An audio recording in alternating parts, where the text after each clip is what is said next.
Two professional travel writers have each been asked to produce a piece about Exmouth Market, a street in central London. Charlotte Hindle, author of several guides for Lonely Planet, is writing an entry for a guidebook. Paul Goggerty, author of The Coast Road, is writing a more literary piece, part of a travelogue. Though they are visiting the same place on the same day, the results are very different. I'm going to write an overview of the area, so you know what the buzz is. Then we get on to the really nice, more glamorous section of researching a travel guidebook, which is looking at the sites and the activities. And then I'm going to be looking at the real practical information of how do you get up to Exmouth Market, how do you get away.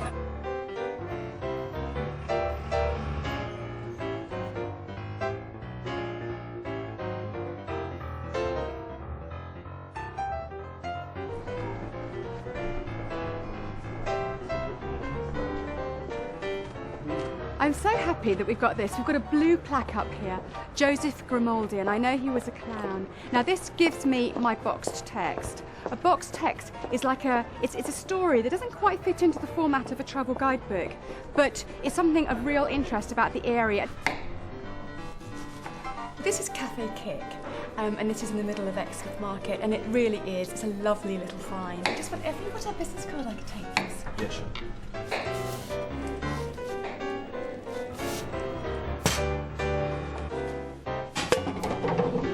Some top tips for writing a travel guidebook.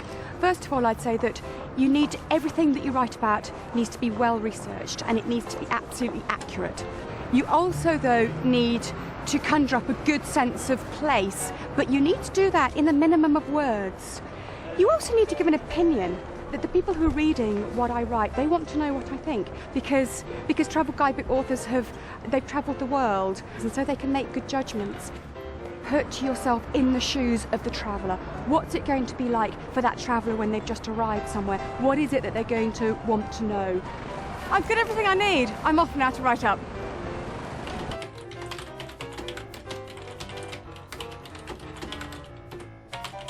Contrary to its name, Exmouth Market is not a market with street stalls and horse hawkers, but a pedestrian passage packed with fashionable bars, restaurants, coffee houses, patisseries and delicatessens. It has its own website, its own theatre company, and is popular with a youthful in-crowd looking for great places to wine, dine and shop. What do you think of when you think about a market? I think of something which takes place maybe once a week.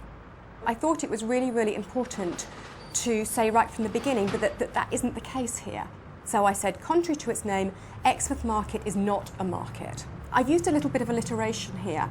I've used the horse hawkers and I've also used the pedestrianised passage packed.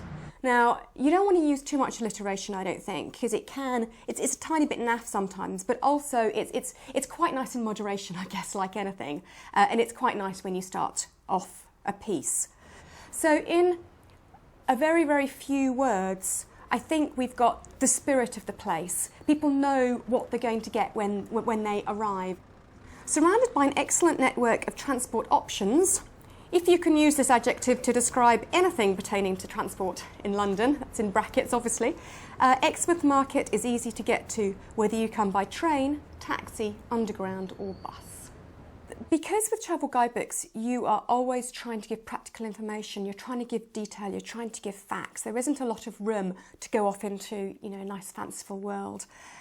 You have to present this information in a light way. People don't want to think they're reading a textbook actually. And one way that you can do that is to inject a little bit of humour into what you're writing. I just hope that there'll be a little sort of wry smile from the readers maybe. That would be nice. Let's have a look at the pie and eel shop, which is in the eating section. Pop in here for a piece of history. This place has been run by the same lady for the last 40 years and sells only pie and mash or eels and mash. Spotlessly clean with white tiling throughout, it's like eating in your bathroom. The menu might not be to everyone's taste. Your scooped mounds of mash might remind you of school dinners, but this is a slippery East End experience not to be missed. It took me a while to write this. You have this idea in your mind but quite often it's difficult to put it down on paper to get the proper words. And I was thinking about, it's like a bathroom, it's got the tiling. Shall I say something in there about how I could have felt like I could take a shower in there? Or, how do I get this feel across? And in the end, I did just decide to use that simile. It's like eating in your bathroom. I like the way that slippery East End experience sort of it rolls off your tongue. It sounds really quite nice, but then also, it's a little bit, it's eel-like, isn't it, really? I've written about the Cafe Kick. At this taverna-style bar, it's not only the beer and the cocktails that give you a kick, but the entertainment too. 3 football tables jostle with the punters for floor space, and there's another one bolted to the wall. This is a good, fun place with a continental feel and loud Latin American-style music that attracts a young party crowd. If you're sitting in reserve with time for refreshment, try their hearty and very reasonably priced organic Spanish food. And throughout the Cafe Kick section, I've tried to refer all the time to football. So I'm saying that with the happy hour, you can celebrate home and away goals. Or I'm saying that if you're sitting in reserve and you have time for refreshment. Going back now here, I would probably cut out very. A writer is always editing their work, and we're always trying to get rid of extraneous words because something that's too wordy is not well written. As a clown, Grimaldi was famous for his makeup. He always appeared with a large red triangle painted on each cheek. So popular was his character that all clowns eventually adopted the red cheeks, a tradition continued to this day. And, as if this wasn't enough, he also invented the tradition of audiences singing in pantomime. Oh no, he didn't. Oh yes, he did. I was trying to get into the pantomime feel of things, into the sort of the harlequinade feel of things, and again to end up strongly. Ending strongly is quite important because what is it that you are going to remember ultimately from what you have read in terms of travel guidebook or any other form of travel writing, really?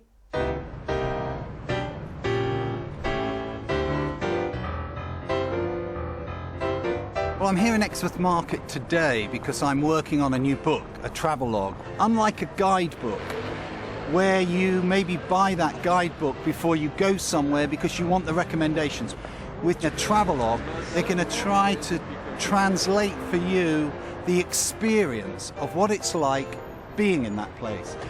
So I intend walking along and taking some more notes. But I'm trying also maybe to find someone who has got a bit of history here. What's the big seller?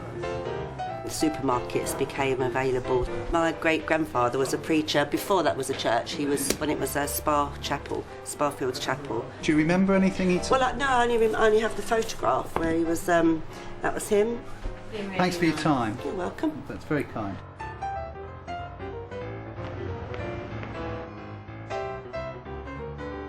I guess the main thing I'm trying to get as I'm walking up and down the street are lots and lots of details. Smells, sounds. Just opening that door a second ago, going in the pie and mash shop, and you get that lovely waft of smells that of course you can never get on TV. All the details, little things, flowers, the tattoo shop. As I go along, there's been 101 things that I've jotted down, and probably I might only use a quarter of them, but you've got then the material and then you can mix it and see what works and what doesn't.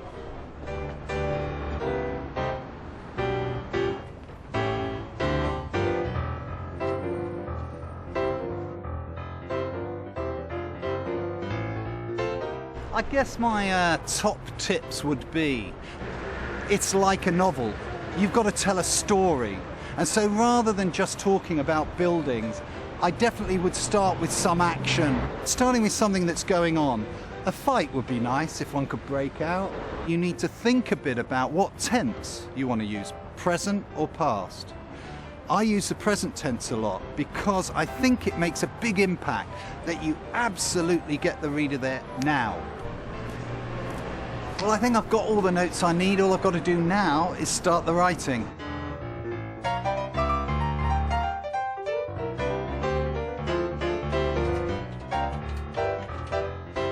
Sammy was standing inside his white tent, absently dreaming of the cracked dry earth of Ghana stretching in front of him beneath a deep blue sky.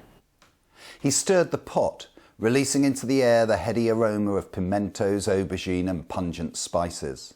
"One pot, please," the boy in front of me demanded, thrusting out his dinner money in the palm of his hand. I was waiting impatiently in line behind the boy and was tempted to snatch his pot, it smelt so good.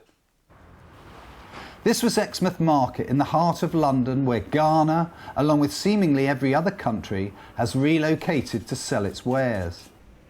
You're creating something that draws the reader in. That's what the key thing is. So here I'm using a character, Sammy, and I'm also using a bit of a shock factor. It opens up, and in fact it could be there's a setting in Africa somewhere of a novel, as I say, and then suddenly you've got this shock thing, you're actually in London, you're in Exmouth Market.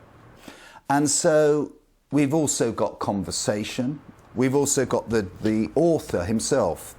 We've got an element of the exotic here, you've got the sense of smell now as well, not just vision. So the kind of things that are cooking, pimentos, aubergine, pungent spices, this kind of aroma, getting our taste buds going. So you're trying to bring all the senses alive.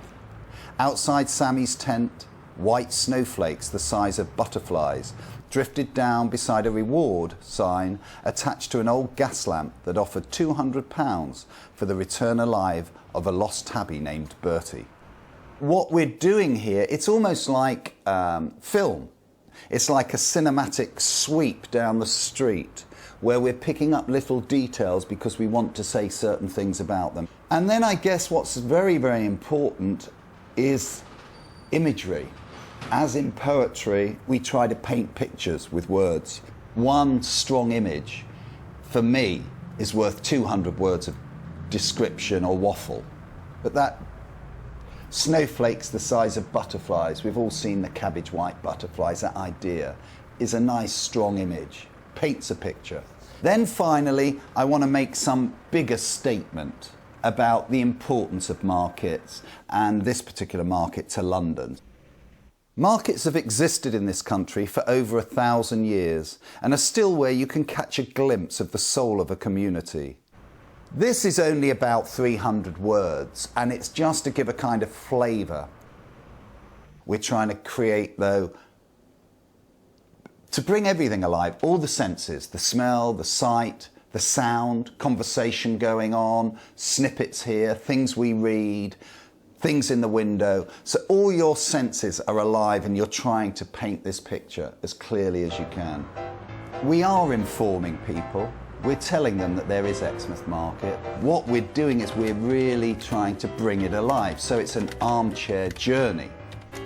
The travel pages of a newspaper and a travelogue book, compare that to a guidebook. They have very, very different functions and purposes. And really the function and the purpose is always what defines how you write it, what you include, what you exclude, and the way you go about writing it.